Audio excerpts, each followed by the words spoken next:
There is a question that nobody really asks about farming.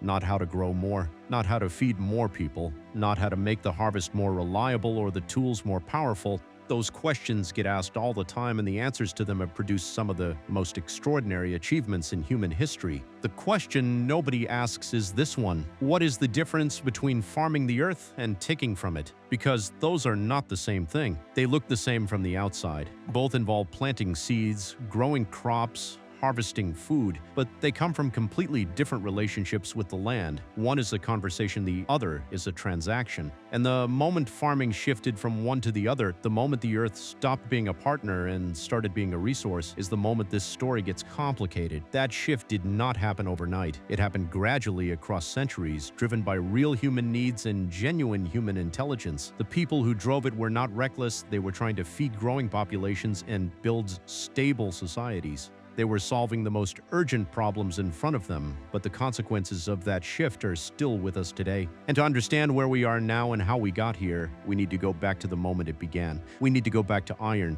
For thousands of years, the tools that humans used to farm the earth were made from stone, wood, and eventually bronze, and these tools were genuinely remarkable, clever, well-designed, and surprisingly effective, but they had a natural limit built into them. They could work the earth that was ready to be worked, the light, loose, welcoming soils of river valleys and floodplains that crumbled easily and accepted a seed without much resistance. That is where early farming happened, not because farmers chose it specifically, but because those were the only soils the tools of the time could actually manage. The heavy clay soils that cover enormous areas of Europe and Asia, the dense forested land, the wetlands, the hard-packed hillsides, all of that sat untouched, too resistant, too difficult, too much for the tools available. Iron changed all of that completely. An iron plow tip does not scratch the surface of heavy soil. It cuts into it deeply and cleanly, turning it over, breaking it apart, exposing it to air and water in a way that transforms it from something unworkable into something genuinely fertile. Land that had sat outside the reach of human farming for thousands of years suddenly became accessible. Entire new landscapes opened up almost overnight in historical terms. And it was not just about soil. Iron axes could clear forests at a pace that stone and bronze never approached. Iron tools could drain wetlands, carve irrigation channels through hard ground, terrace steep hillsides into flat-growing surfaces. Everywhere iron appeared, the landscape itself became negotiable,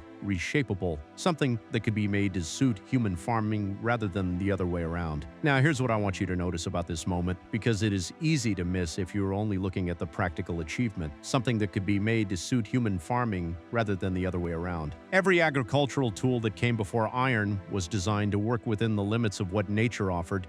You farmed the good soil. You grew what your local climate naturally supported. You worked with the land as it was. The relationship had a kind of built-in humility to it, not because early farmers were philosophically humble, but because their tools simply could not override what nature had decided about a piece of ground. Iron removed that constraint for the first time. Humans could change the land itself, not just farm it, but physically transform it into something it was not naturally. And that is a shift, not just in technology, but in the entire relationship between people and the earth. Iron did not just make farming more powerful, it made the farmer more powerful than the land. And that shift, quiet as it was at first, gradual as it was, is where the conversation between humans and the earth began to change its character. The earth had always set the terms. Now, humans were beginning to renegotiate them, and they would keep renegotiating with increasing confidence and increasing tools. For the next 3,000 years, iron tools gave individual farmers more power than they had ever had. But the real transformation of the human relationship with the earth did not come from individual farmers working their own land with better tools.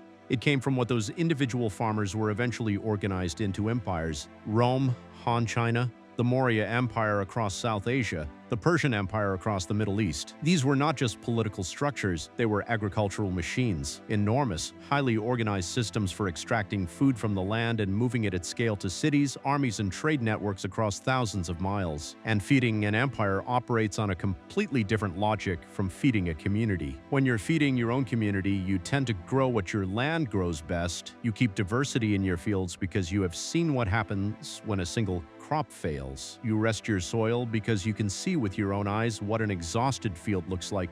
You have a direct, daily, personal relationship with the land you farm. Its health is your health. Its decline is your decline. You feel it. But when you're feeding an empire, something changes. The people making the agricultural decisions are not the people farming the soil. The emperor's grain officials in Rome are not kneeling in the fields of North Africa, feeling the soil between their fingers. They are counting numbers. Quantities of grain delivered to the capital, output per acre, supply for the legions, and the most efficient way to maximize those numbers in the short term is straightforward. Grow the most productive single crop.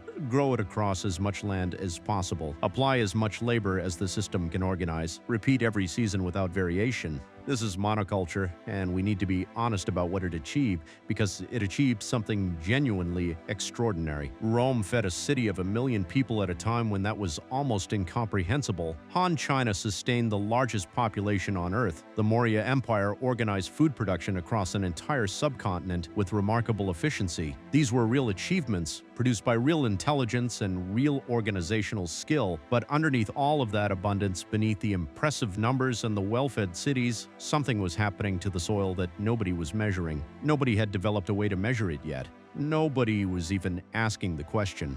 What is all of this doing to the earth beneath the crop? Not this season, not this decade, but over generations of continuous, intensive, single crop farming with no rest and no recovery. What does the land become? An empire measures its agriculture by what it produces. It has no framework for measuring what it quietly consumes, what it takes from the soil year after year without giving anything back. And what you cannot measure, you cannot protect. And what you cannot protect, you eventually lose. There is a civilization whose story most people know at least in outline. The Sumerians, the people who built the first true city, who invented writing, who gave us some of the earliest mathematics, law, and literature in human history. They lived in the region we now call southern Iraq, the heart of the Fertile Crescent, the very land where agriculture itself was born, and they farmed it to death, not quickly. Not through any recklessness that would have been obvious to them at the time it happened over thousands of years of intensive irrigation farming. And the mechanism was simple, invisible, and almost impossible to stop once it had started. The water they brought to their fields, diverted from the Tigris and Euphrates rivers through an extraordinary system of canals, carried dissolved salts within it,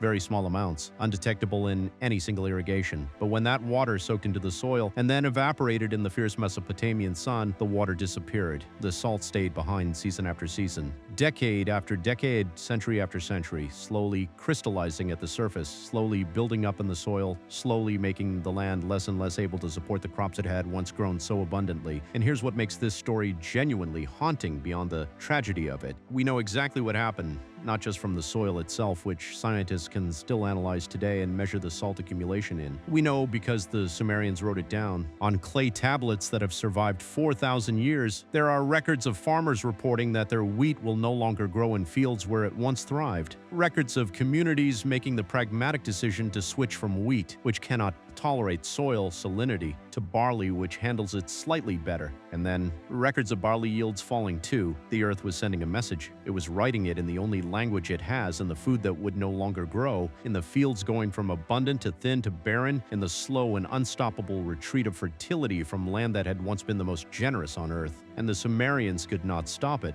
not because they were unaware, they clearly were aware, not because they were unintelligent, they were among the most sophisticated people alive at that time, but because the civilization they had built needed what the land was producing. The cities needed grain, the system could not simply pause and let the soil recover, and so they kept farming and the land kept declining, and one of the greatest civilizations in human history weakened quietly from beneath, from the soil that could no longer support the weight of what had been built on top of it. The Fertile Crescent, the land that gave birth to agriculture, that fed the first cities, that produced the first writing and the first law and some of the first great human stories, is today largely semi-arid. Pale and sparse where it was once dark and lush, the soil is still there. But most of its fertility is gone. It has not recovered in 4,000 years. The most important thing about the Sumerian collapse is not that it happened, it is that they saw it happening. They measured it season by season. They recorded it on clay tablets with remarkable precision, and they could not stop it because the system they had built was more powerful than the warning the earth was sending. They were trapped between the demands of civilization and the limits of the soil, and the soil reached its limit first. Here is the thing about the Sumerian story that stops it from being just an ancient tragedy antiquity with no relevance to us today. It was not unique. The Roman Empire built much of its power on the agricultural productivity of North Africa. The region we now call Tunisia, Libya, and parts of Algeria was once so extraordinarily productive that the Romans called it the breadbasket of the Mediterranean. It fed the city of Rome. It was the agricultural engine of an empire that lasted centuries and shaped the entire course of Western civilization. Today, that same region is largely desert and semi-arid scrubland. The soil that fed Rome is gone. Centuries of intensive farming, monoculture, overgrazing, and the deforestation of hillsides that had held the topsoil in place stripped the land of fertility that had taken thousands of years to build. What Rome consumed in a few centuries, nature had spent millennia creating, and once it was gone, it did not come back. In Mesoamerica, the Maya built one of the most sophisticated civilizations the Americas ever produced. Remarkable cities, complex mathematics, extraordinary art and architecture, a calendar more precise than the one most of Europe was using at the same time, and their agricultural decline driven by a combination of prolonged drought, large-scale deforestation, and soil exhaustion from intensive farming contributed directly to the collapse of their classic period cities. Settlements that had sustained hundreds of thousands of people were abandoned to the jungle within a few generations. 3 civilizations, 3 different continents, 3 different centuries.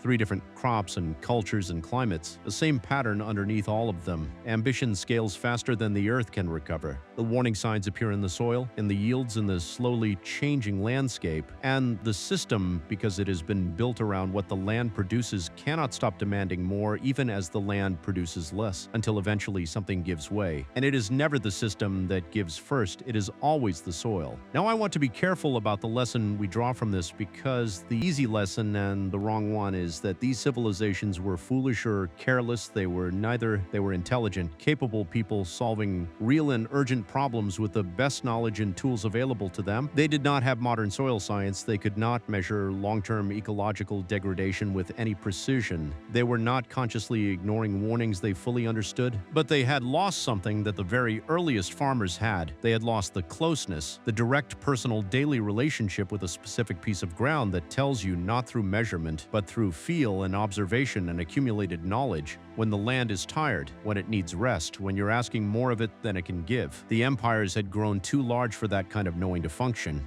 The distance between the decision makers and the soil those decisions affected had become too great, and in that gap between the person with power and the earth, those decisions were made about, the warning got lost. Here's what I want you to carry with you from this episode. The story we have just told is not a story about ancient people making ancient mistakes that we have long since understood and moved past. It is a story about a pattern, a recurring, deeply human pattern of building systems that work brilliantly in the short term, that solve real problems and produce genuine abundance, but that carry, built into their very success, a long-term cost that is very difficult to see until it is already quite advanced. The Sumerians did not see the salt accumulating in their soil until their crops stopped growing. The Romans did not see the topsoil leaving North Africa until the fields stopped producing. The Maya did not see the full consequences of deforestation until the rains changed and the hillsides washed away. In each case, the warning had been present for a long time before the collapse. The earth was communicating in the only language it has, which is the language of what it can and cannot grow. And in each case, the civilization involved either could not read that language clearly enough or could not change course quickly enough once it did. Now, right now, today, we are losing topsoil across the world's major agricultural regions at a rate that scientists are describing as genuinely alarming. Some estimates suggest we have lost close to a third of the world's arable topsoil in the last 40 years alone. Topsoil that took thousands of years to form, gone in a single human lifetime. Our major underground water reserves, the aquifers that irrigate enormous areas of farmland across every continent, are being drawn down faster than rainfall can recharge them. Our agricultural systems have become so dependent on synthetic inputs that in many places the soil beneath the crop has lost most of its natural biological life. It grows food the way a chemical factory produces a product, and our crop diversity, which was the insurance policy that protected farming communities against catastrophic failure for 10,000 years, has collapsed within a single century. We now feed the majority of the world's population from a handful of crop varieties, each one a potential single point of failure if a new disease or a changing climate climate makes it suddenly unviable. The Earth is sending a warning, the same warning it has always sent in the language of what it can and cannot sustain. We can read that language better now than the Sumerians could. We have soil science and satellite imaging and climate modeling and ecological research that they could not have imagined. We understand what is happening in a way that no previous civilization has. The Sumerians saw the warning in their clay tablets. We have better tools than they did. We understand more the question of whether we hear it. That part is still being written. The Earth does not send its warnings in words. It sends them in when it can no longer grow.